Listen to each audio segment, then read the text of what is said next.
Nice to be here at the University of Louisville this morning.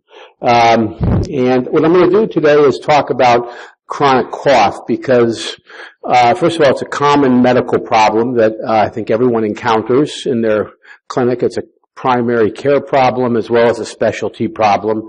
It encroaches a lot of different subspecialties as well. So I'm disappointing you. I'm not going to be talking about allergic rhinitis today, but I will mention it, of course.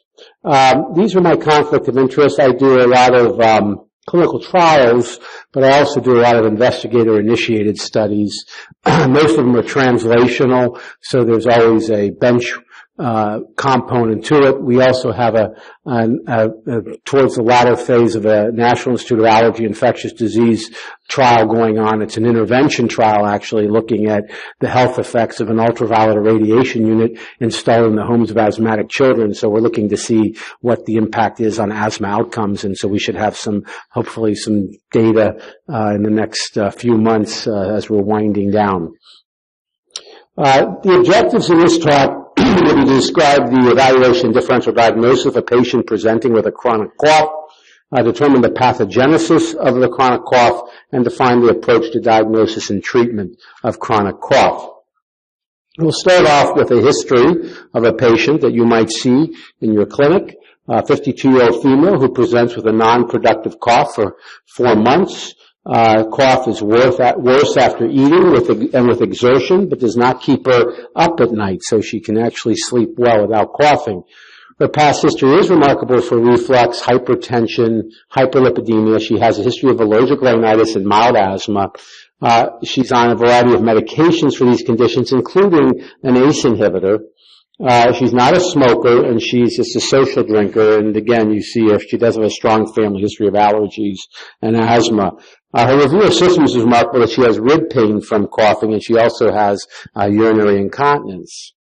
Physical exam is, other than being mildly overweight and some evidence of swelling in her nasal passages and cobblestoning consistent with postnasal drainage, was unremarkable. And she had some previous labs drawn that were normal, and she had a chest X-ray in the past 3 months that was also normal.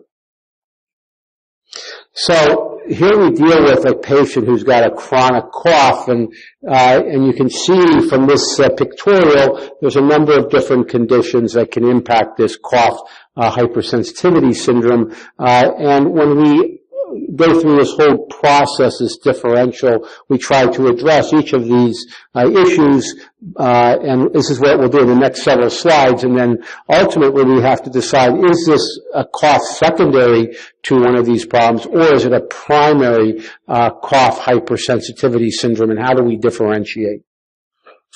Certainly when someone presents with a chronic cough, there are alarm symptoms and findings that we have to be very particular for. Again, hemoptysis, smoking history, the dyspnea, increased dyspnea, especially at rest or at night, substantial sputum production, hoarseness, other systemic symptoms like fever, weight loss, other complicated symptoms such as reflux symptoms associated with weight loss, anemia, bleeding, and such. History of recurrent pneumonia, abnormal clinical respiratory exam, or certainly an abnormal chest exam. These are things we go through in our mind quite quickly as we see these patients. In this case that I've presented, she does not present with most of these issues. So this is something that we have to, though, go through very carefully and make sure she's not someone who really requires some emergency type of assessment versus this is more of an urgency for the patient. So in terms of the workup and recommendations, we want to rule out lung and heart issues. Well, she had a normal chest X-ray. Her heart size was normal. She had no infiltrates, no effusions. In the office, she did have a peak flow, which was normal for her age and height. It's not a substitute for spirometry, but it's a good screening tool if it's done properly. And follow-up spirometry at the time of her visit was normal. She had no large, small airway disease, no evidence of restrictive lung disease. And we do nitric oxides exhaled nitric oxides, which are a measurement of airway inflammation, and this was normal. Anything below 25 is considered normal. She had 18 parts per billion. She was on an ACE inhibitor for 2 years, and again, one of the most obvious things people would do in this situation is say, let's change her medication to a non-ACE inhibitor, since we know this is a common side effect, chronic cough. Certainly she has a history of gastroesophageal reflux, reviewing what she does, not to eat late at night, to elevate the head of the bed, to encourage her to have some weight loss, and then even empiric increase in her PPI to a higher dose, and for a few weeks, which has been advocated as a empiric therapeutic diagnostic approach to reflux. Chronic rhinitis, she also has, in this particular case, assessing her atopic status. It's very important to assess whether patients are genetically predisposed to develop allergic antibodies to environmental allergens versus not. About 25% of patients with rhinitis have allergic rhinitis, about 20 to 25% have non-allergic, and about 50% have mixed, where they have components of both. And then adjusting her medications to see if treatment actually would help reduce the drainage that could be contributing to her cough. All of these modifications of treatment should be done sequentially when feasible to better understand the intervention that's most effective. We do everything at once. What's going on? What's working? Now, again, clinical judgment will dictate how one does that, because patients in general are not patient. They want immediate results. Well, in this case, we did all this. We went through this whole process. We changed her ACE inhibitor. We treated her rhinitis. We reviewed her. We treated her with a more aggressive reflux therapy, and she comes back and she's still coughing. Now what do we do? Well, we could still do some additional testing. We could order a methylcholine provocation to make sure she has no bronchial hyperresponsive due to smooth muscle dysfunction. We should consider referring her to a GI doctor for further evaluation, see if she does have any evidence of significant reflux that would require more aggressive management. And again, if she still has a lot of drainage, one can adjust her medications to try to improve that, typically using anticholinergics, topical, and in some cases oral, to help reduce drainage, and then consider even getting a CAT scan of her sinuses to make sure she can have a cult sinusitis, which is not uncommon and can contribute to chronic cough. So again, these are the conditions that are in the differential. We talked about alarm symptoms, and now we talk about conditions that should not be missed in these chronic cough patients. And we've talked about asthma, at least in terms of the considering doing the initial workup, and these other conditions. In addition, vocal cord dysfunction is something that should also be included in differential diagnosis. These other more serious conditions obviously are part of these alarm symptoms that we've talked about earlier. And in this case, it's not a high suspicion based on this patient's presentation. And I'm going to talk about just a few of these conditions, because I think that there's some to make sure that we all are well versed at the proper how we approach management of some of these conditions. Now, reflux is interesting because we think of it relatively simplistic. People have dyspepsia, heartburn.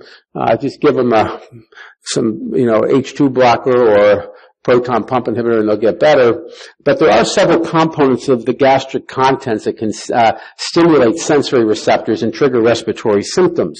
And this the two distinct pathophysiologic phenotypes would be, acid reflux, which causes a classical reflux, and this is related to the lower esophageal sphincter being hypotonic, or other anatomical abnormalities that can contribute to this. And then there's this non-acid gaseous reflux, which is related to transient lower esophageal sphincter relaxation episodes, and this can lead to airway reflux. And it's interesting because it's the gaseous material that actually is more likely to reach the proximal esophagus than the liquid. And this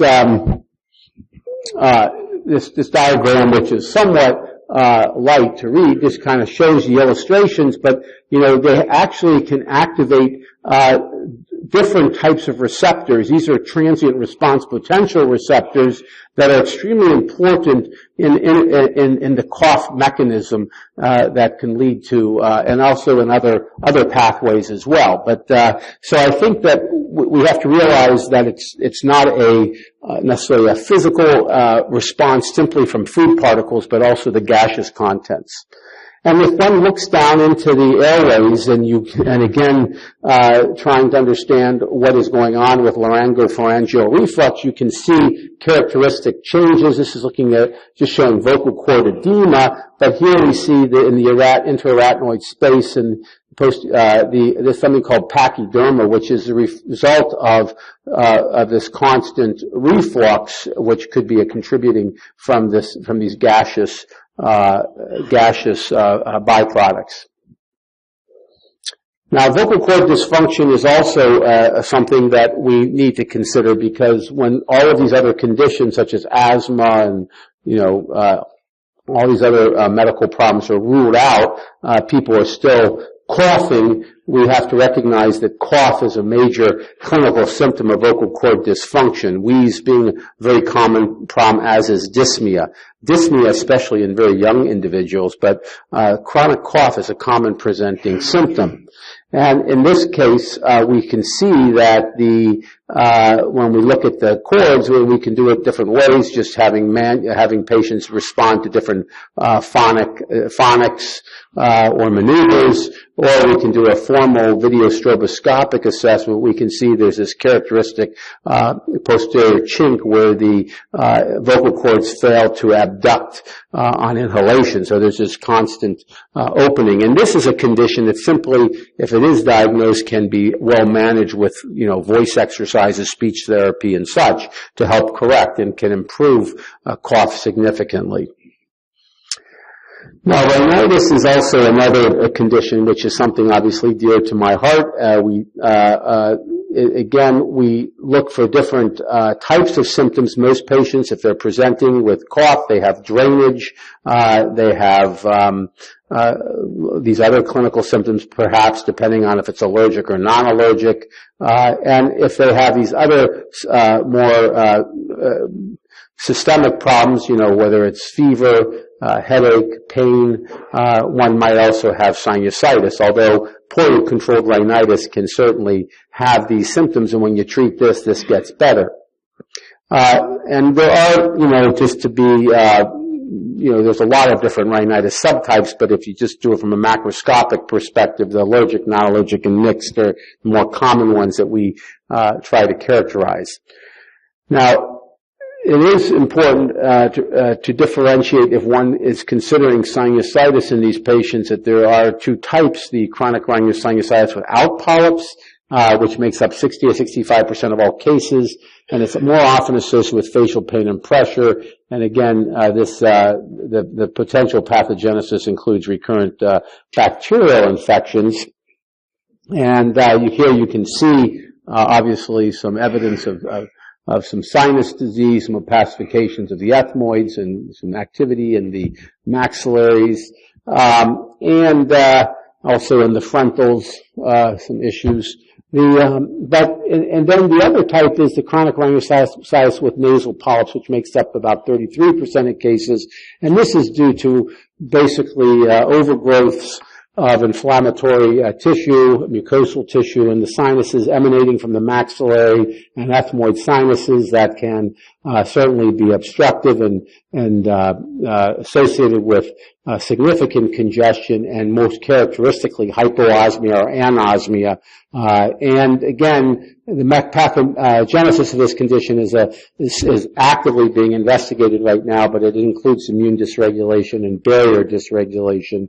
And fortunately, there are some newer therapies that are more effective in trying to at least control this condition medically, as opposed to having patients undergo recurrent surgical procedures.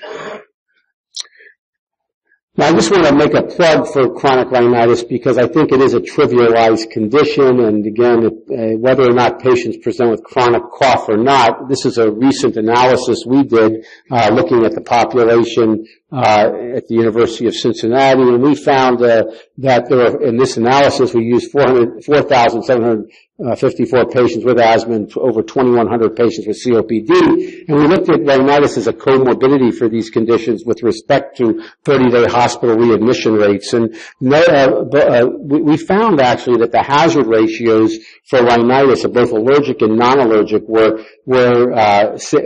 significant in terms of contributing to 30-day hospital readmission rates compared to patients without rhinitis. And we also found this similarly to be true with COPD patients. In fact, for asthma, both allergic and non-allergic rhinitis had higher hazard ratios compared to all other comorbidities that were analyzed for readmission rates. And for COPD, it had similar magnitudes of hazard ratios as obesity and hypertension. So I think this is a condition that we have to be cognizant of. There are subcellular interactions between the upper and lower respiratory tract that cannot be ignored. And so if you're treating the lungs, you also need to treat above the neck the rhinitis to be successful in their ultimate management. So getting back to now this idea of chronic refractory cough. This patient didn't, for the sake of this discussion, didn't respond to anything. She's still coughing. We've maximally managed everything. We've ruled out everything in our differential diagnosis. So what is chronic cough? Well, it's a cough that persists over 8 weeks or remains unexplained after investigation of underlying causes and therapeutic interventions, as in our case. And a recent systematic review of 90 studies found that the overall global prevalence of chronic cough was 9.6% in the general population, which is quite significant. How many people see chronic cough in their patient population that has not responded to treatment? Anyone? Okay, so maybe about 9%. In the chronic cough, there is consensus that hypersensitivity of the vagal afferent nerves or an alteration in the central processing of their input is involved, regardless of the underlying stimulants. And what I'm going to try to do is talk about some of the suspected pathomechanisms for chronic cough. We know that cough is a primary defensive behavior critical for maintaining the airway patency and for protecting the airways in the lungs from potentially harmful stimuli and exposures. And if you have a diminished capacity to cough, we know what happens. They end up with pulmonary infections, aspirations, and this can significantly lead to morbidity and mortality in these patients. The spectrum of cough spans from being purely voluntary, which is independent from any peripheral sensory input, to a reflex, which requires peripheral sensory input to the brainstem, but it is independent of any conscious control from the higher brain, okay, which, in other words, it can occur under decerebrated or anesthetized conditions. And, but most cough really lies between both extremes. There's this spectrum, this spectrum, but most people have somewhere in between here. Now, there is significant evidence for neuropathology and cough hypersensitivity, and it actually, there's evidence clinically in the context of sensory neural activation of the airways, as well as central neural processing, and then clinical trials which have used novel therapies that have had with neuromodulatory properties. So we can see that from clinically, cough can be triggered by a number of trivial stimuli, like cold air, perfumes, exercise.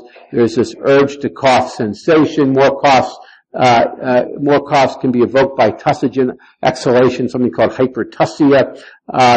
From a sensory neural activation perspective, there's this phenotypic switch of sensory neurons by viruses, allergens, or air pollutants. There can be increased neuropeptides found in bronchoalveolar lavage fluid, and we know that TRP receptors are upregulated in bronchoepithelial nerves, which can stimulate cough. And the primary ligand for TRPV1 is capsaicin, which is a known tussinogen that causes cough.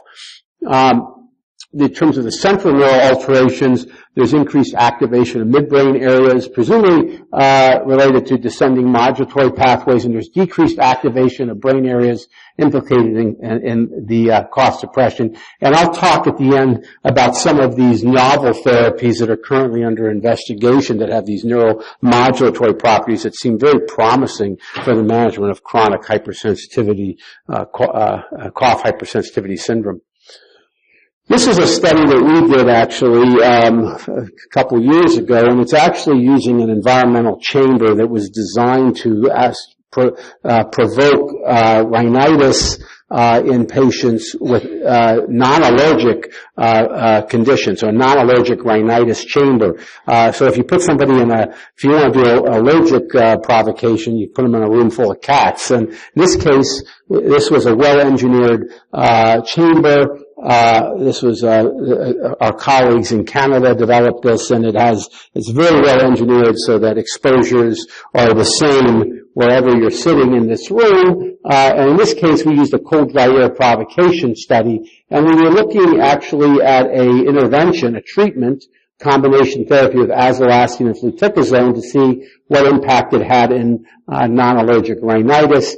But what was interesting in looking at is we looked at provocation, that we obtained scrapings and lavage, as well as mean cross-sectional areas using acoustic rhinometry, and we did this before and after provocation, before treatment, and then we treated them either with the drug or placebo, and then did it again afterwards. So that was the study design, and they were exposed to cold dry air for 1 hour during each period of time in a very regulated ambient condition.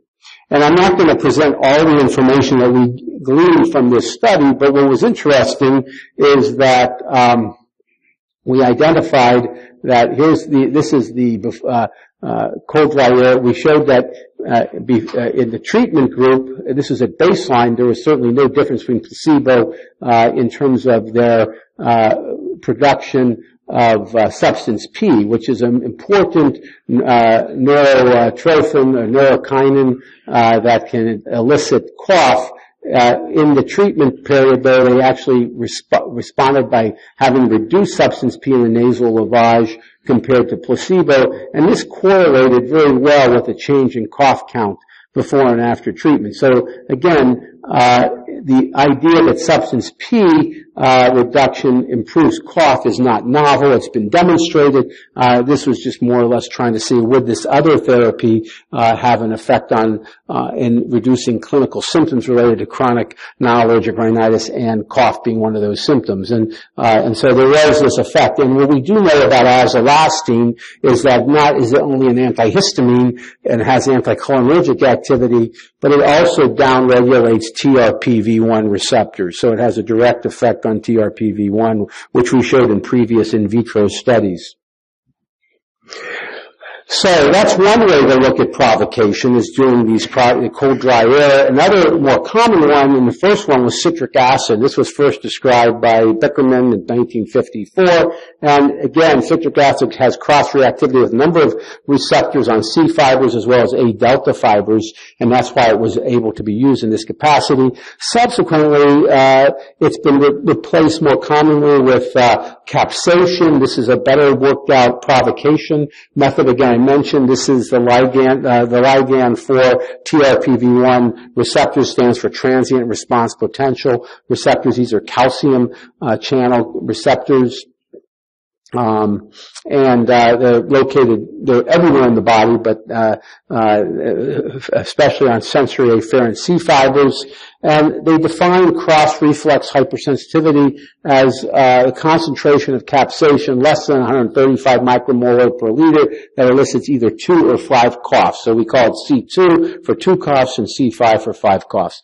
Other potential provocateurs are cinnamaldehyde, which induces cough through TRPA receptors.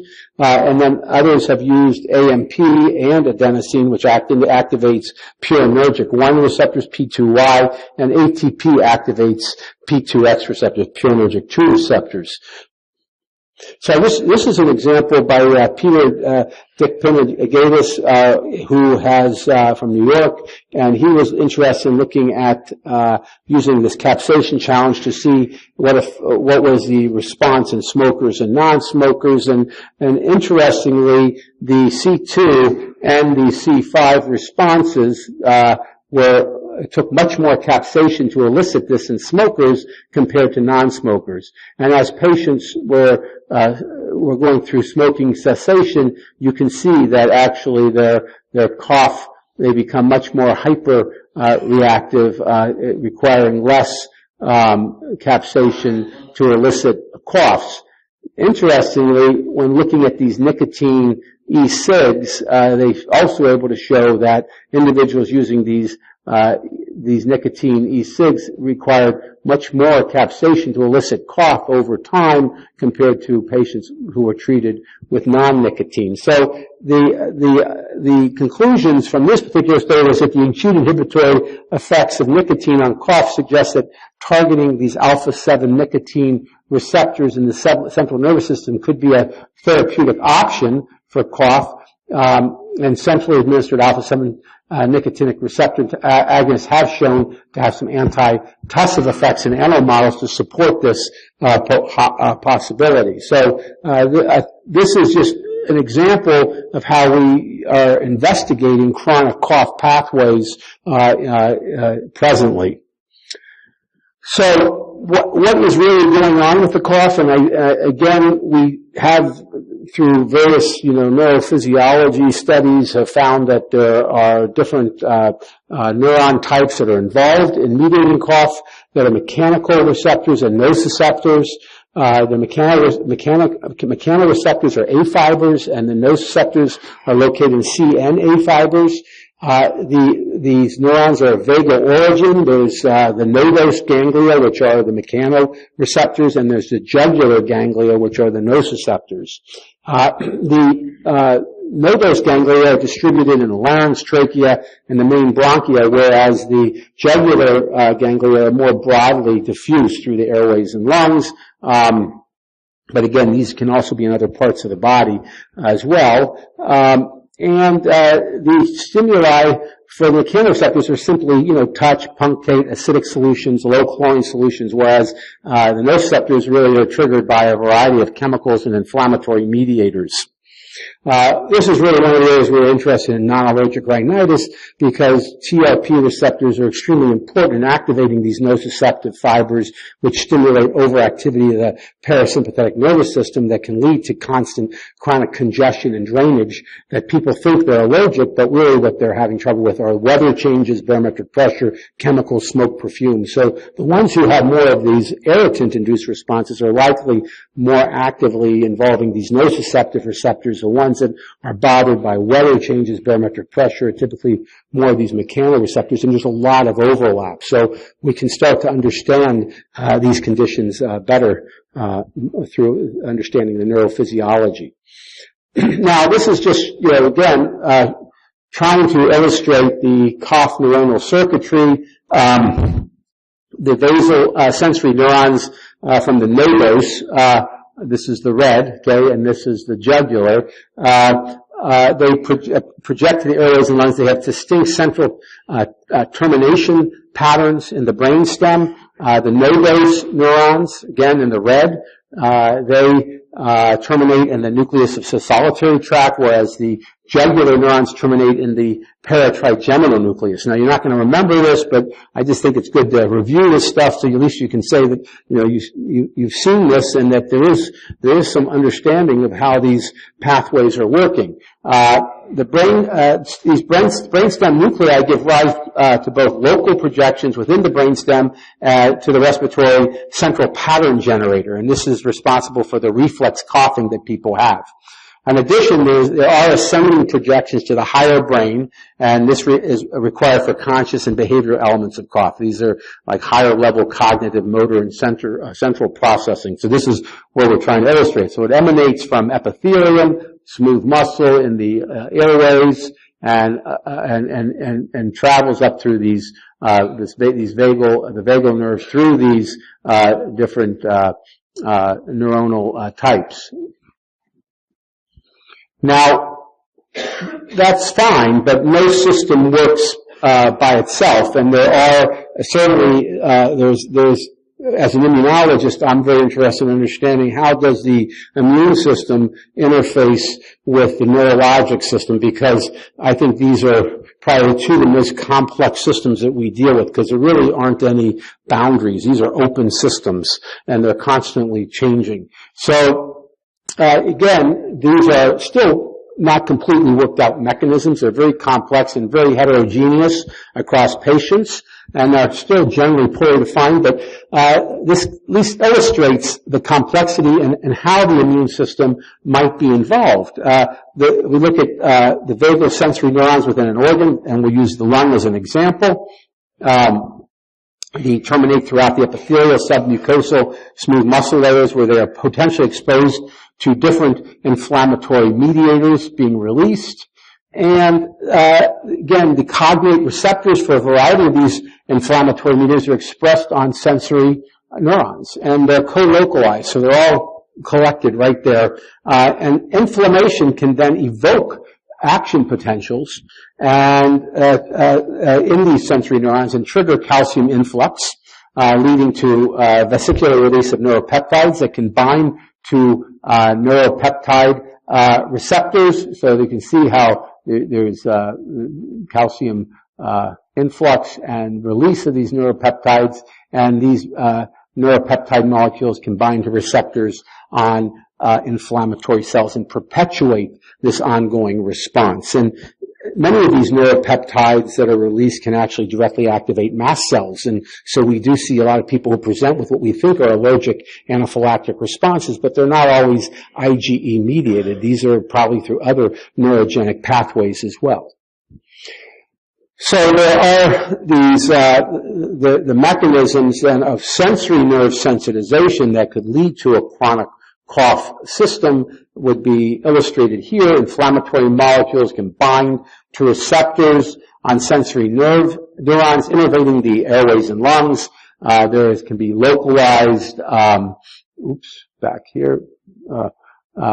again, affecting sodium channels, and a localized sodium influx, and results in a production of a subthreshold generator potential. So this is in the absence of inflammation, you see this generator potential. Now, if you have, in the presence of inflammation, these nerve terminals are more sensitive, and innocuous stimuli, it could be anything, cold, odorants, can then now actually elicit a complete action potential that can propagate along the axon and with increased input to the central nervous system. Also, neurotrophins, nerve growth factor, for example, released from inflammatory cells can signal retrograde to sensory neuron bodies and vagal ganglia to promote transcriptional changes, and neuroplasticity, where there's neuronal sprouting. So these are all happening in tandem to enhance sensory nerve sensitization. This process also occurs centrally. Central sensitization can amplify these peripheral sensory inputs. There's recruitment and activation of neuroglial cells that can release cytokines and neurotrophins that alter synaptic transmission, which makes these central nervous neural circuits much more responsive to sensory nerve inputs, as illustrated here. These different cytokines can activate these different receptors. So, I went through that. It's pretty complex, maybe not that interesting to everyone, but I think it's important to realize that this is a really complex process that's involving multiple pathways and very difficult to investigate. So let's go back to the clinical aspects. We talk about our patient who was having this chronic cough. We worked her up.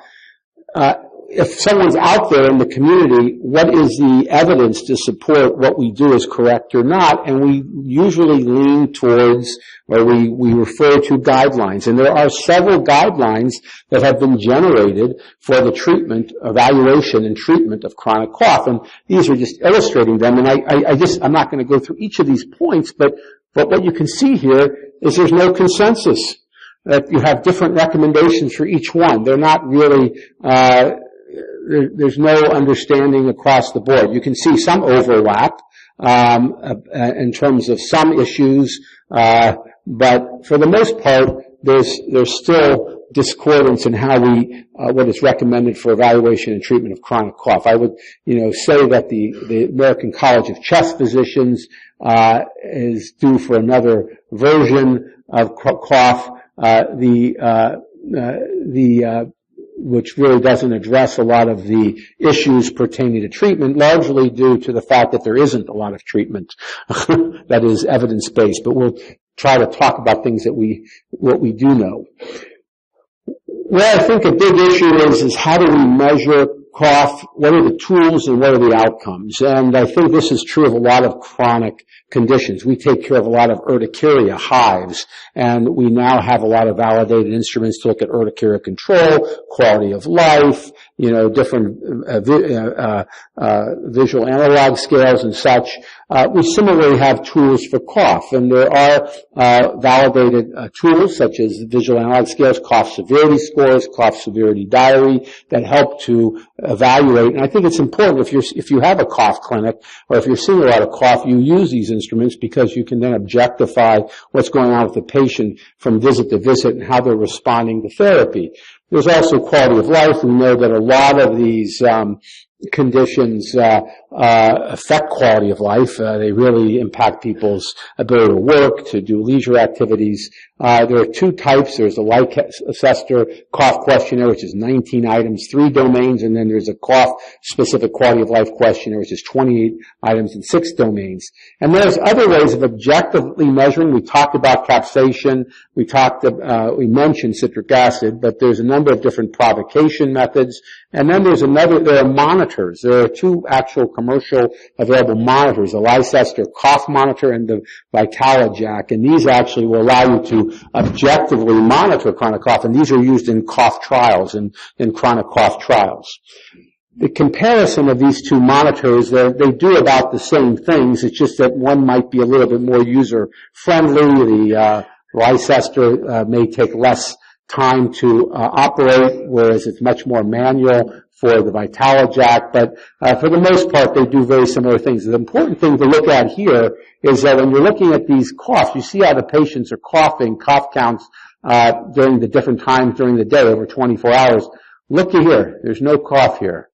And this is classic for chronic cough hypersensitivity. Patients go to sleep, they don't cough. It's during the day that they're coughing. So when they're coughing at night, you have to ask yourself, is this really cough hypersensitivity? This is a characteristic that's really seen quite frequently in patients with chronic cough hypersensitivity. So what about the treatment effects of chronic cough from randomized trials? And we really don't have a lot, okay? And this is probably why the American College of Chest Physicians doesn't address a lot of it, because there's just not strong evidence. But the things that probably have the best evidence in terms of studies, maybe the speech therapy study, which they've tried, and basically, they evaluated cough quality of life, cough frequency, and there was really, not real, most of this stuff, wasn't, there was some benefit on helping to reduce severity of cough, but not anything mentioned about frequency or quality of life. In terms of treatment with inhaled steroid, there was a treatment which showed some benefit in cough severity, no mention of cough frequency or quality of life. A couple studies, one looking at gabapentin, which showed improvement in cough severity, cough frequency, and quality of life. And then using morphine. All of these patients respond to opiates. And this is a big issue, is because they're all getting hydrocodone to help control their cough. How many people have had to prescribe hydrocodone for chronic cough? Yeah, and they keep coming back because it's the only thing that helps them. Well, this is one of the impetus to develop other therapies, especially with today's issue with narcotics and everything. We don't like to prescribe it, but it's the only thing that helps our patient get some resolution of their cough.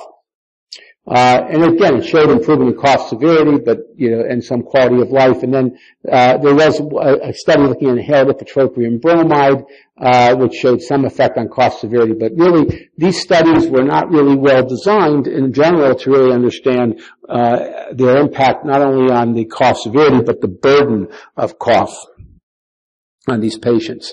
I mentioned this one study, and again, this is why we declare everything for ahead of time. This is an off-label use for chronic cough, gabapentin. Okay, certainly we use gabapentin for seizures, we use it for chronic pain, but it also has some benefit potentially for refractory chronic cough. And there's this one double-blind placebo-controlled study. It was a relatively small study, 62 randomly assigned patients, 32 patients assigned to gabapentin, 30 to placebo, and again, 32 were analyzed in the primary outcome and 30 for the placebo were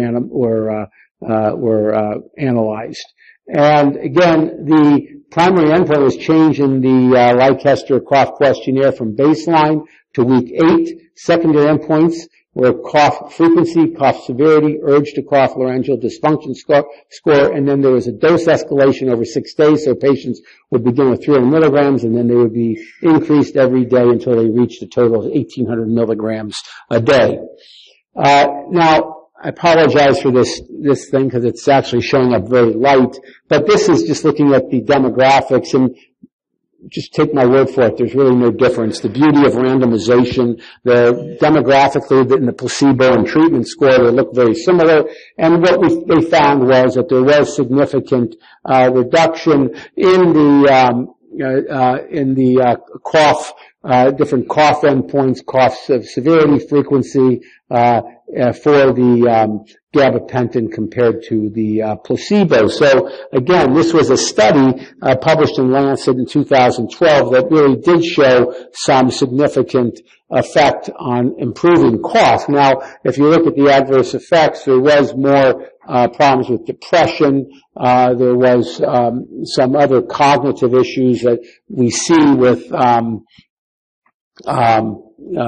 gabapentin in the management of when we use this drug for management of other conditions. By the way, it's also effective in chronic pruritus in many cases as well, indicating the neurogenic impact and so forth. So the other potential, so that's the only really double-blind placebo-controlled study we have to look at anything related to treatment of chronic cough that's not hydrocodone.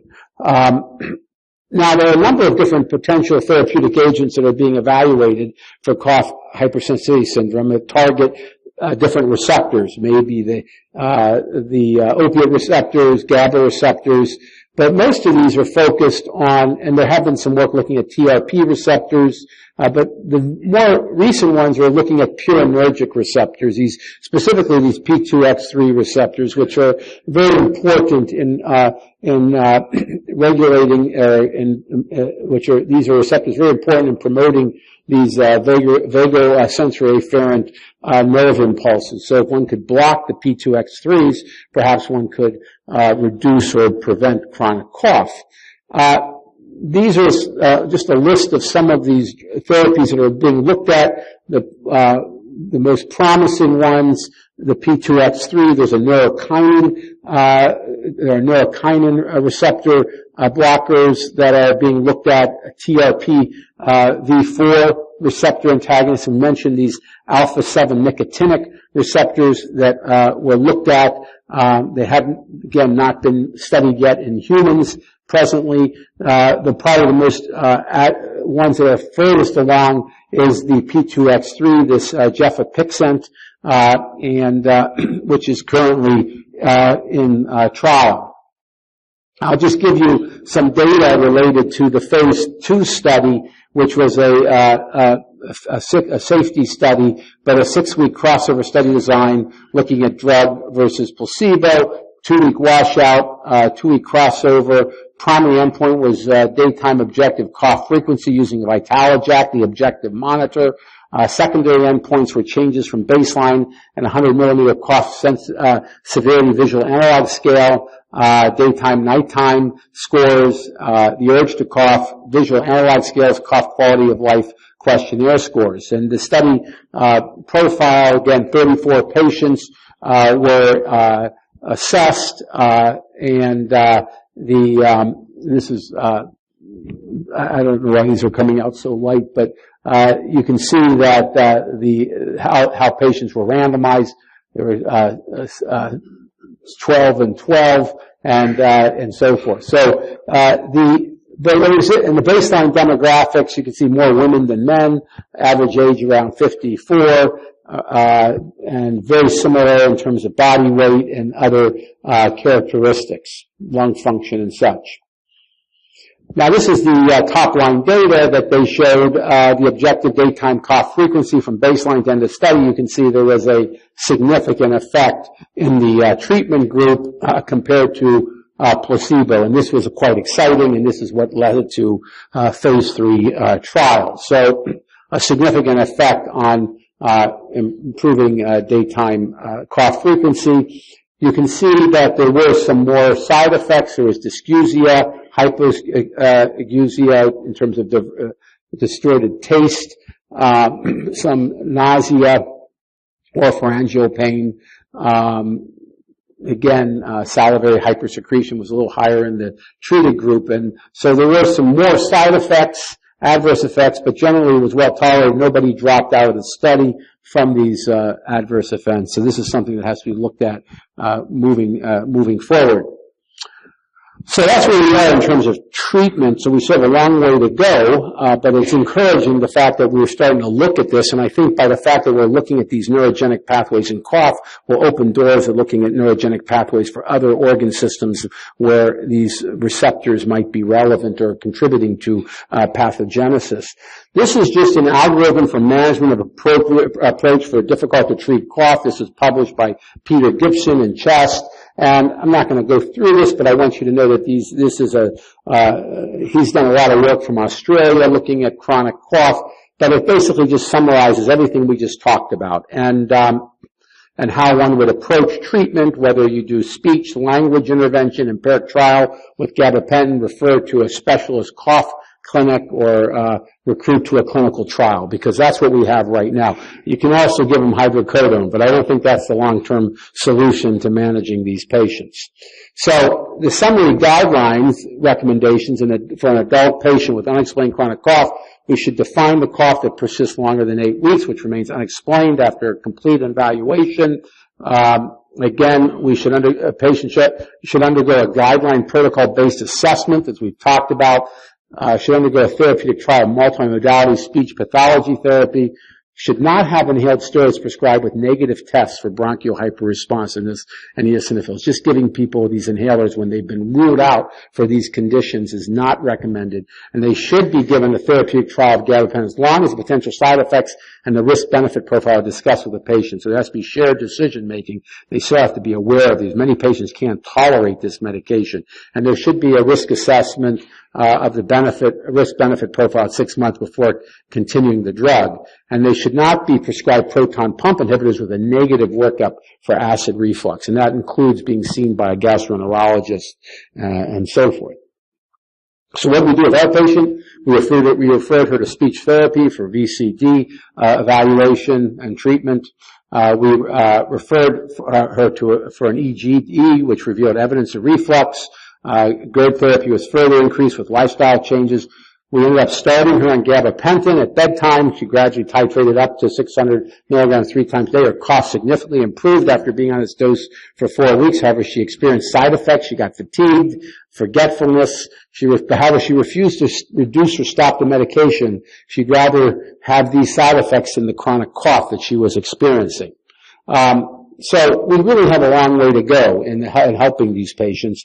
There's certainly ongoing research. We currently are investigating epidemiology of chronic cough at our center, and we're going to be using a multi-center questionnaire survey, and there's some survey data that's already been generated that will be hopefully available to the public domain soon. Certainly it's important to determine epidemiologic characteristics of patients with chronic cough and the socioeconomic burden. investigating pathomechanisms is extremely important to further understand new therapies that can be used to help manage chronic cough. I'd like to acknowledge my research scientists in my lab, Dr. Umesh Singh and Debjyoti Ghosh. Thank you very much.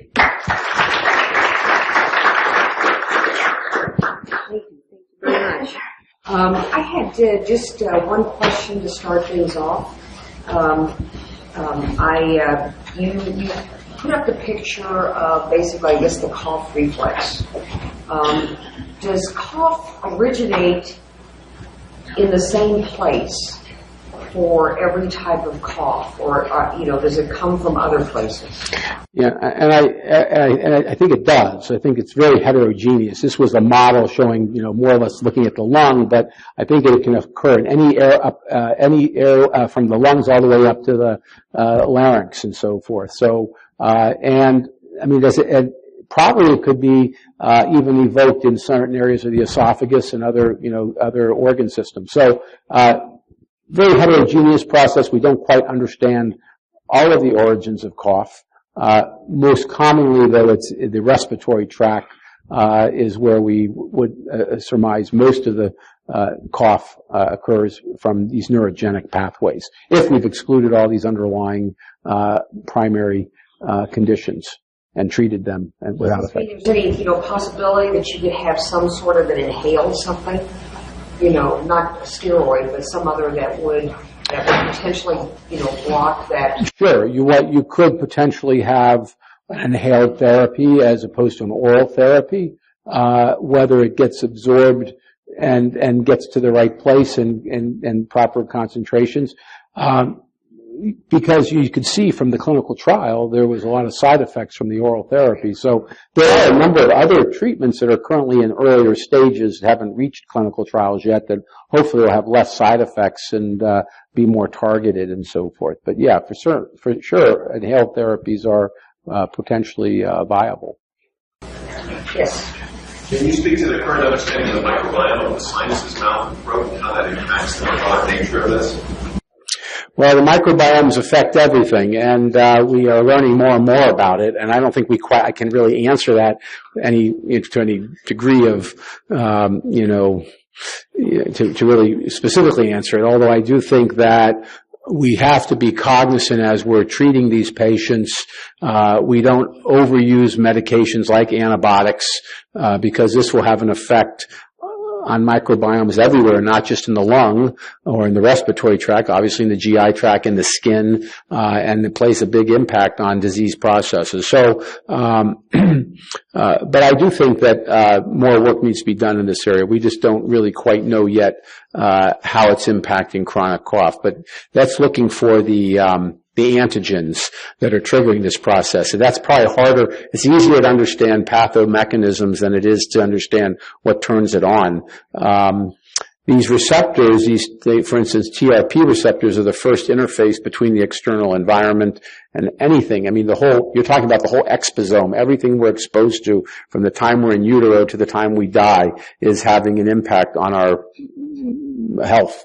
And microbiomes are the one way of studying this. So I think that we'll have more information as time evolves, but it's still not entirely clear with respect to cough. But an important point and good question.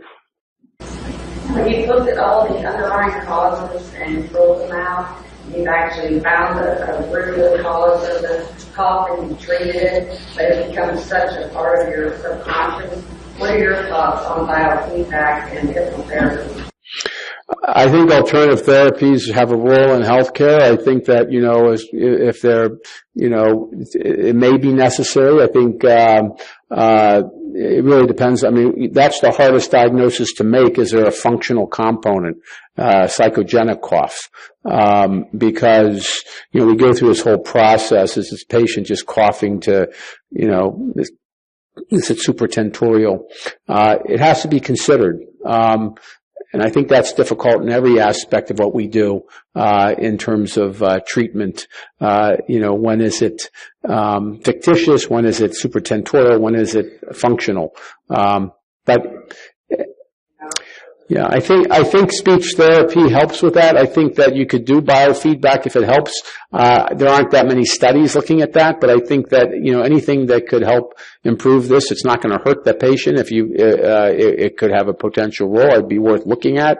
But certainly it's been shown that when you have patients deep swallow, when they have that urge to cough, take a deep swallow or drink something that actually prevents the cough, but it's just whether or not patients can do this all the time. So maybe biofeedback could work, some kind of CBT or mindfulness exercises. It hasn't been studied, but certainly no one would fault you for trying if you felt the patient was appropriate for that therapy. Yeah, really interesting. Especially the studies that refer to e-cigarettes and the potential for new emerging cases of cough due to high levels of flavors, including cinnamon aldehyde at over 1% of the solution. Have you been seeing increased cases of cough with e-cigarette use?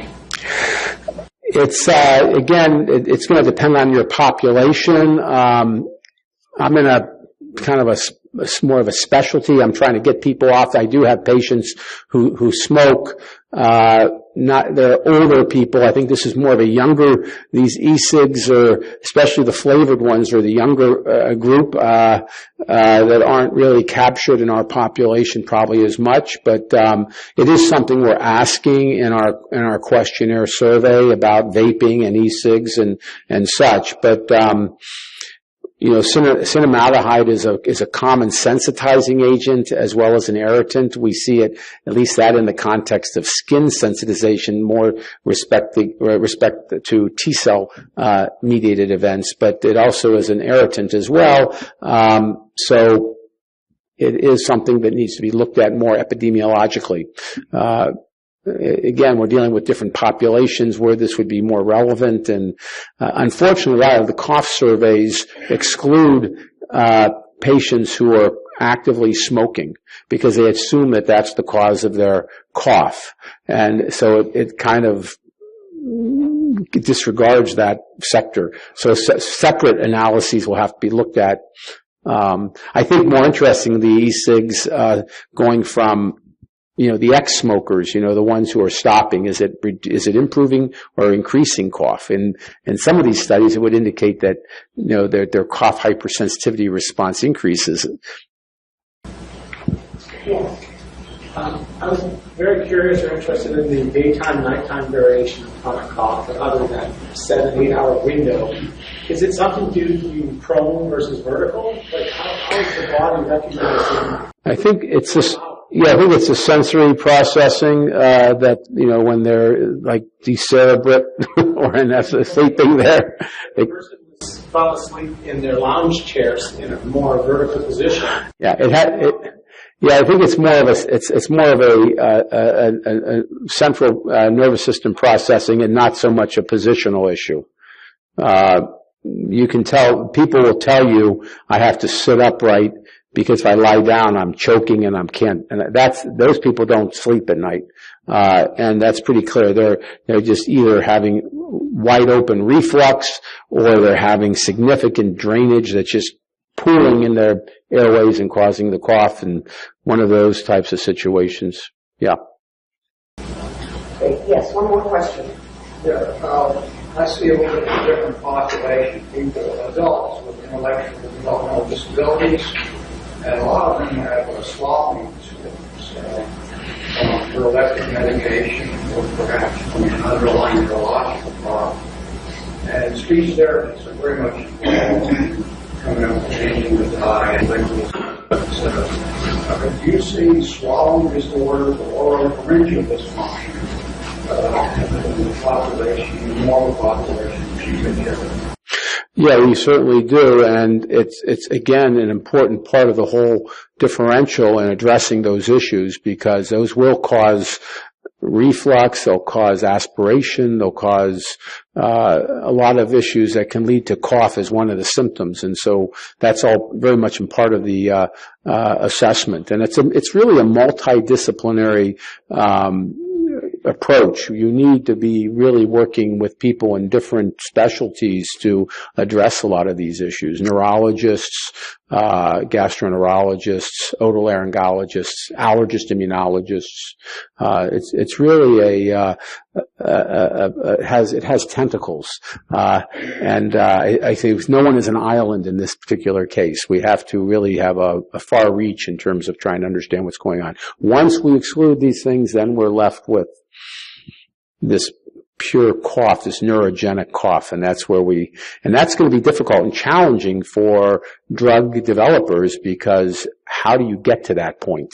And when do because you have to, it's a very rigorous process to rule all these other underlying causes out before you say, no, I got cough hype. So we probably need biomarkers. We probably need something that's going to predict, maybe a cough study where we see that people are, or just by history, cough questionnaires that predict cough hypersensitivity over some other underlying process. I think that's where we'll end up, is trying to do risk stratification using these types of modelings from questionnaires and so forth.